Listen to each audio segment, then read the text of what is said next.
It's Outside the Book, coming to you from the Southern Kentucky Festival of Books. I'm Barbara Deeb. A special thanks to the Warren County Public Libraries, Barnes & Noble, and the SOKY Book Fest for this collaborative effort. We come to you every year from the SOKY Book Fest, taking you outside the book with the highlighted authors. And we're very honored and pleased to have with us today Charlaine Harris, who's the headliner here at the 2014 SOKY Book Fest. You know, everybody loves a good mystery, and for writer Charlaine Harris, after more than 3 decades of writing success, her foray into new territory helped define a new genre. It's called urban fantasy, and with that, her creation of her SOKY Stackhouse series, upon which the popular HBO series True Blood was based. We got lots to talk about. Thanks for being here, Charlaine. Oh, my pleasure. We were talking before we got started, and you grew up in the Mississippi Delta. I did. You just can't get more southern than that. But you know, that kind of environment, that geography, kind of helps to set the tone for who you are. It helps define what you are. Absolutely. It's really influenced me incalculably as a writer. Explain that a little bit. Well, I think growing up there, I grew up way out in the country, and if you grew up way out in the country from Tunica, Mississippi, you are way out in the country. I really didn't have anybody to play with, so it became my problem to keep my imagination jumping. So I turned to reading, and it was an incredible blessing. Later in life, maybe not so obvious when I was a kid because I was a pretty weird kid, but later in life it really paid off. Well, and you wrote in your early days. I you did. wrote poetry. Yeah. And about teenage angst, which is an important thing to talk I mean, about. what teenager doesn't feel a good amount of angst? But it helped me to write about it, I guess. No one would ever want to read any of that, but you have to start out somewhere, and that was my start. Mysteries. You know, everybody loves a good mystery, as I said in the introduction. What you know, are there certain formulaic things that you have to address in a mystery? But then you, Yeah. by creating the supernatural characters and going into a different genre, the sky's the limit. Well, eventually I grew a little tired of following the conventions of mystery, though it's still my go-to genre, and I read a lot of mysteries. But I thought, oh, there just has to be something else, that I just have to spark my very minimal career somehow. So I thought, wouldn't it be fun to introduce an element of the supernatural? And it worked out really well. Well, and with that then, as I mentioned, the sky's the limit. So really, in essence, you have no boundaries when it comes to that. Not really, but you have to you have to keep the reader based in your own reality. You have to create a reality that seems as credible as their own to keep them engaged in what you're doing. You are credited with creating a new genre. It's called urban fantasy. So when you hear that, what are you thinking inside? Well, first off, I think actually Laurel K. Hamilton was the pioneer in that. And I followed closely behind her, and then Jim Butcher, Patricia Briggs, and so many people. I certainly had a lot of excellent help in doing that, but I think it's certainly engaged a lot of readers who weren't reading before, and I'm really proud of that. And then to move on to the True Blood series, take us through that story, because it was a producer, 6 Feet Under, the guy who Alan produced Ball. 6 Feet Under. Yeah. Yes, he read your books, your SOKY Stackhouse series, and he decided he wanted to make a series out of this. So how's that go? Well, he'd never done an adaptation before, so I'm just very, very fortunate that he picked up one of my books. I had an option on the SOKY books before. It's not that hard to get an option, but almost nothing ever comes of it. You get some money. I just call it free money. And then nothing ever happens, and that's happened to many of my other works. Mm-hmm. But with this one, it looked like something really was going to happen, and I had several offers, which was a great position to be in. But of course, Alan's was ultimately the most attractive to me. Not necessarily financially, but artistically, if that doesn't sound too pretentious, because he's a genius. So you get that opportunity, and it actually comes to fruition. When you saw the finished product, what was your response? I called my husband. I said, "We're going to have to move." And that's because it was certainly really, really far more explicit than I had ever imagined. I thought, it's Alan Ball. Of course I knew what I was getting. It was so raw and visceral. And I thought, oh my gosh, this is just incredible television. But will the very conservative community I'm living in accept this? Well, they were all just pleased as punch. And so were your readers. The series ended in 2013. But at one point, what I understand is that some of your readers didn't like the way it was going to end, and you actually had threats on your life? I did. Isn't that kind of crazy, I think? I love the fact that people got so invested in the books, but that really crosses a line when you confuse the writer with the material. I don't write by committee. I write what I feel is appropriate for the story I'm telling, and I had that story planned out way ahead of time, partly due to the influence of the TV show and the fact that everyone thinks Alexander is the biggest hunk in the world. Alexander made Eric so attractive that nobody really wanted Sooky to end up with anybody but him, and it just snowballed into a kind of an avalanche of unpleasantness. She's being delicate. Oh, we're just about out of time. So what are you into right now? Right now, I'm writing a new series, the Midnight Crossroad books. The first one will be out May 6th, and it's very different, but I hope my readers will follow me into a new town with new people. There you go. The sky's the limit. Charlaine Harris, thank you so much for joining us. Oh, thank you. And Outside the Book. Outside the Book continues right after this.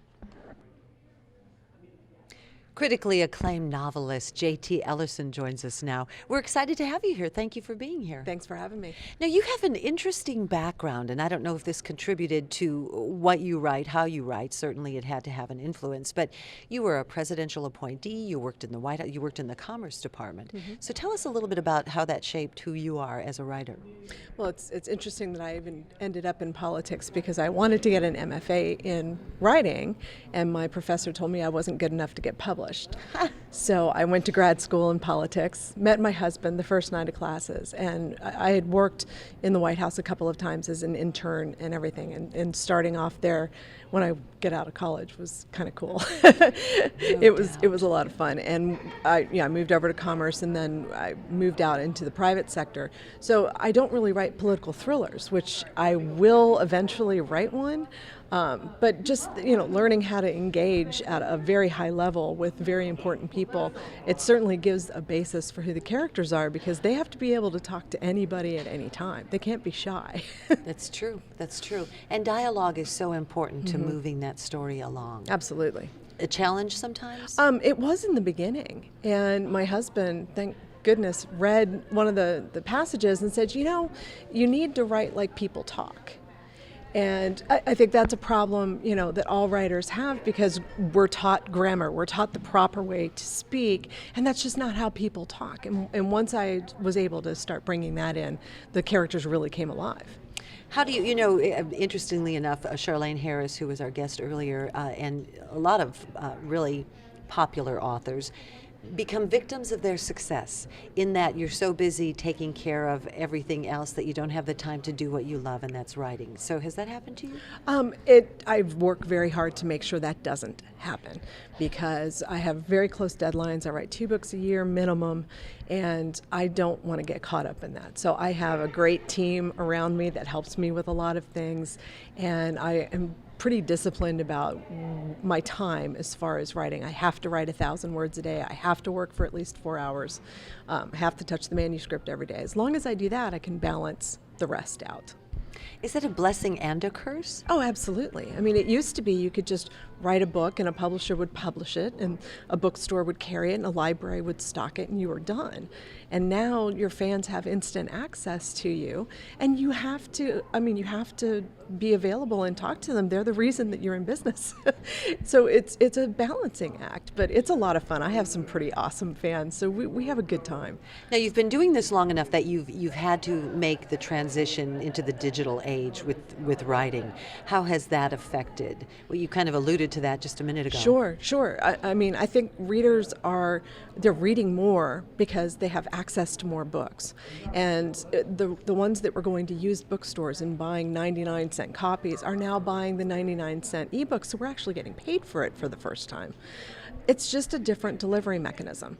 I spoke to the Alabama Library Association yesterday and talked exactly about this, about our challenges for a library in the digital age and staying relevant. And, the truth is we're always going to be relevant because it's all story. It's just a different delivery mechanism. And in your opinion, what makes a good story?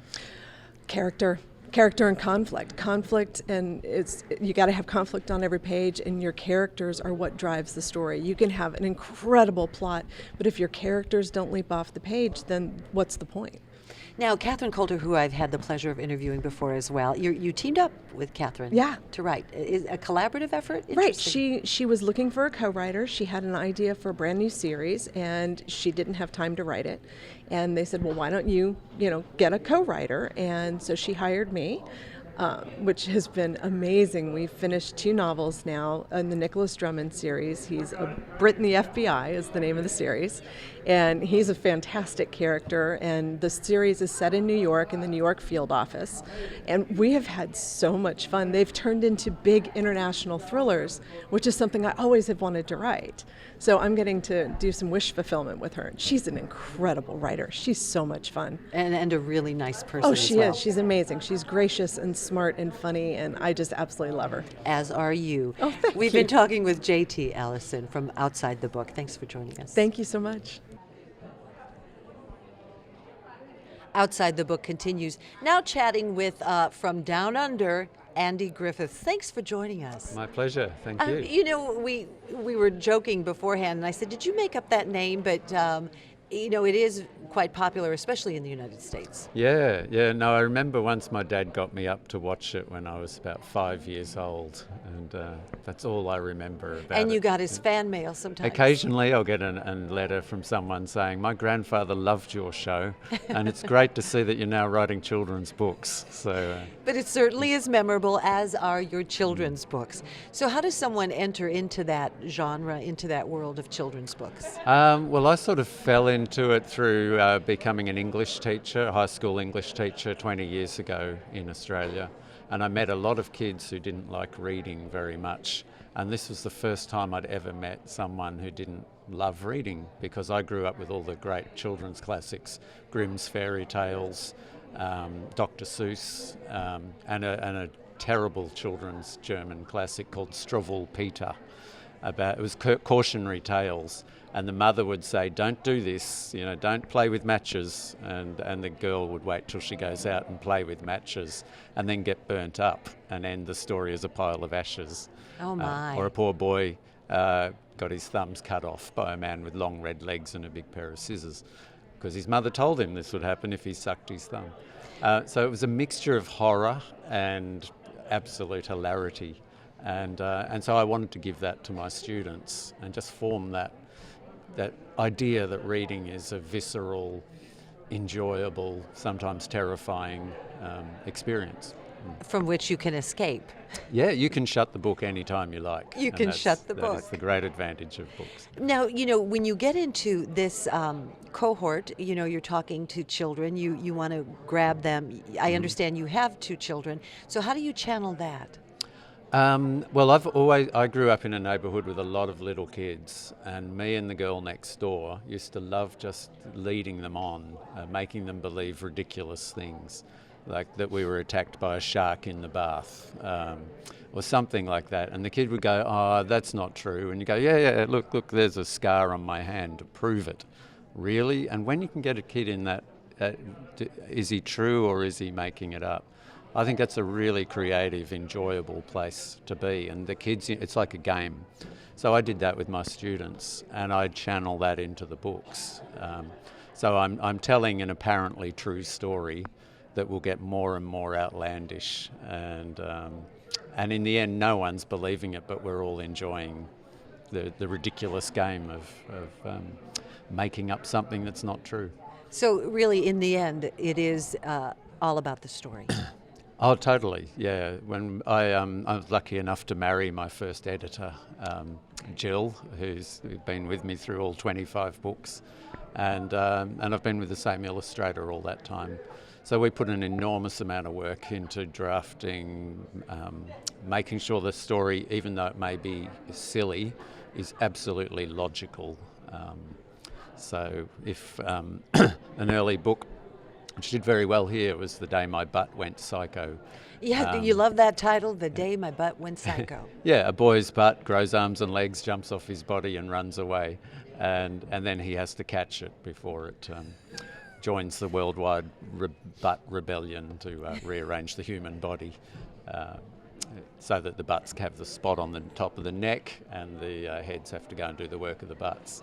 Because butts don't appreciate their lack of respect that they get. And captured a lot of attention, and certainly the kids loved it. Yeah, but to us it's absolutely a logical stream of action. It's just that you start with a ridiculous premise, as with our treehouse.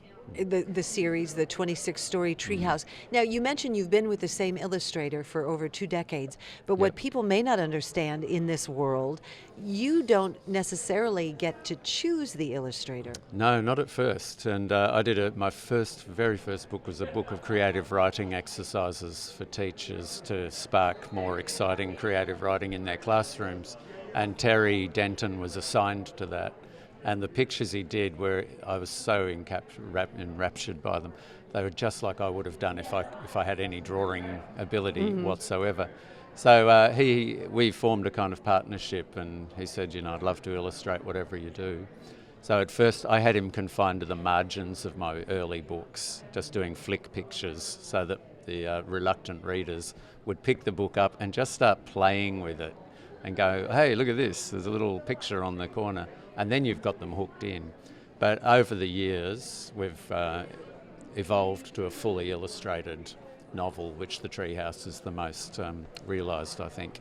So, and I do less and less writing and get him working more and more to tell the story very quickly and efficiently. And what's ahead for you? We started with the 13-story treehouse. It's about us living in an ever-expanding treehouse, trying to write a book, but we can't because there's so much going on. The 26-story treehouse, the 39-story treehouse has already been published in Australia.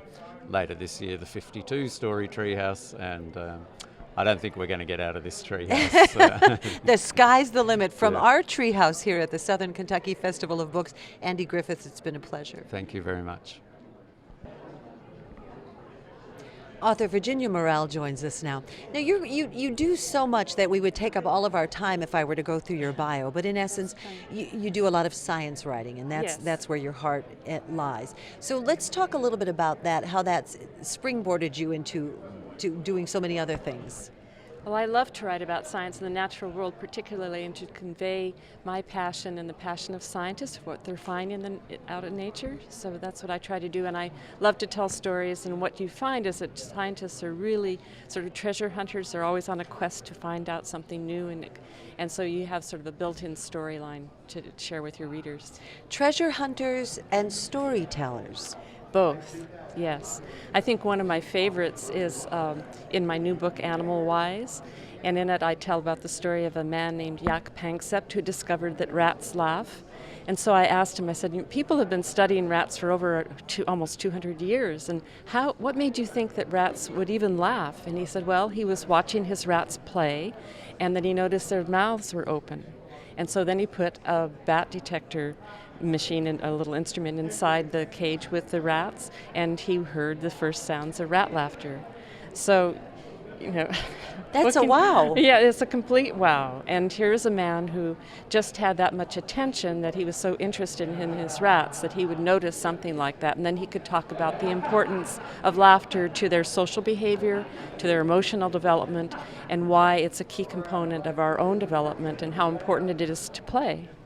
Now, just having told that story, you have me engaged, you have me intrigued, I want to read more.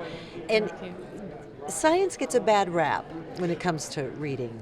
Yes, and I think it's partly because scientists themselves use a lot of what's known as jargon. They have technical terms that they use in describing their work, and sometimes in doing that they lose the story. So I see my job as partly coming in and trying to explain to more general readers what it is, all these exciting things that scientists are finding out. Again, one of my favorite moments actually was going to meet Irene Pepperberg, who worked with a wonderful African gray parrot by the name of Alex, and to actually hear Alex talk and answer questions that she asked him, and to hear him practice. He had a little toy cube, like a toy block that was next to him. He was learning how to say the word brown, and he would pick it up and he would hold it up and say to Irene and her two assistants, "Tell me what color." Oh my. I know. And they would repeat together simultaneously, "Brown, Alex, the color is brown." And then he would begin to practice that sound. It was extraordinary. Will we get to the place where we are communicating just on a day-to-day basis with our animals? Well, we do. Those of us who are pet owners, we already do. We may not realize it entirely, but anyone who has a dog, you know the dog sits and watches your face. And what they're actually looking at is they're watching the right side of our faces where our emotions first appear, and they see that first hint of laughter or joy or anger, and they respond to that. So they are real students of the human face.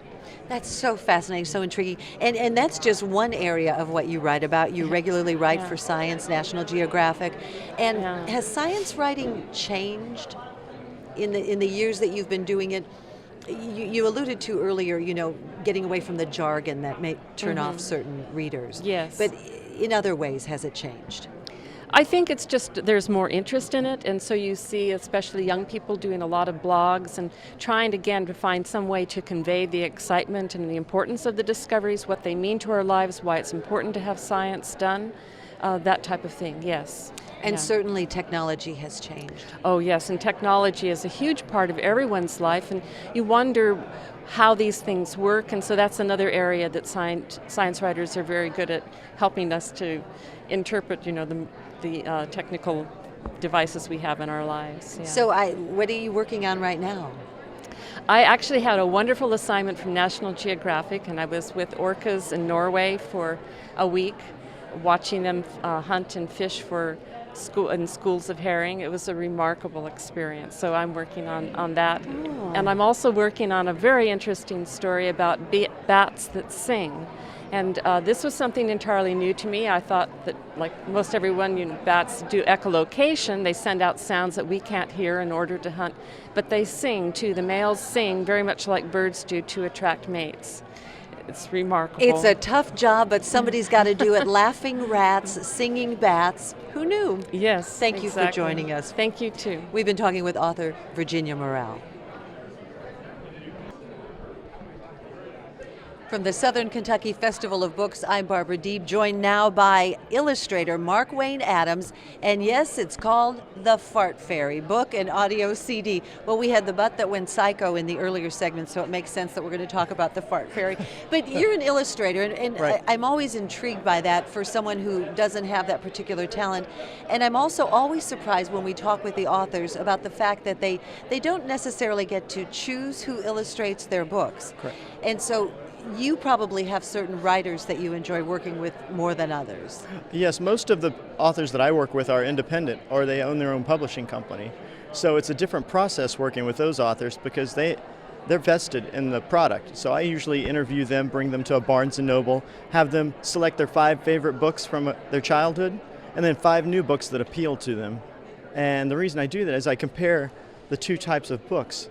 Because as a child, we gravitate to a certain author or a certain illustrator, and then as an adult, when we see a new product that we haven't seen before, a shape, a texture, and that's what makes the new books even better, because you have a little bit of the old and a little bit of the new bling that comes with it. Yeah, So, and got to have that bling. Now, you have illustrated over 37 picture books. Yes. You're award-winning, over 50 awards related to those things. So, as you were alluding to a little bit ago, it's all about the picture in many ways, especially when you're dealing with this cohort with younger people. Yes. Well, exactly. A lot of people don't consider when they write a picture book that the words are secondary because most readers of a picture book are not strong readers yet. So the illustrations accompany the text and it supports it. And a lot of people don't consider that. If we didn't have the word fart fairy on that book cover there, you would kind of know what was going on because he's in a bathtub, there are bubbles coming out, you get the picture right away. So a small child about 5 years old walking up to one of these tables will see a little boy in a bathtub and they'll know automatically what's going on. They'll know what's going yeah. on. You know what's going on too. You brought your journal book, and this Yes. is something that you say is so important. And when you go speak to classes and to schools, you encourage children, write it down, put it there, Exactly. journal. Yes? Yeah, when I was in third grade, I asked my mom for my first journal, and it was blank like this, and she told me no because there were no words or pictures. I probably wouldn't learn anything. And so I begged her for this book, and I came home and I was doing things like this inside the journal. And my mom said, I didn't see that. I said, I see that all the time, you know? And once she saw what I did with the journal, I never had to ask for another one. So she always kept them. And also what's great about it is for kids, I have over 52 of these and they're all lined up in my house on a bookshelf. So I can go over and remember everything I've ever done, how I felt as a kid, and you know, as a child you feel totally different than you do as an adult. Yeah. So, but it's really amazing to read back through your past in your own handwriting. Well, and that shapes who you are today. Right. What's Yeah. ahead for you? What's ahead for me? I have 8 new books that come out this year. I'm writing a novel series, 6 novels, illustrated novels, and I'm also on the board of the Florida Authors and Publishers Association. So I'll be president this year of that organization. Congratulations. Thank you. You're a busy man, and we appreciate Thank you you. taking time to talk with us. We've been talking with illustrator Mark Wayne Adams. That's going to wrap it up for this segment of Outside the Book, coming to you from the 2014 Southern Kentucky Festival of Books. I'm Barbara Deep. Thanks for joining us.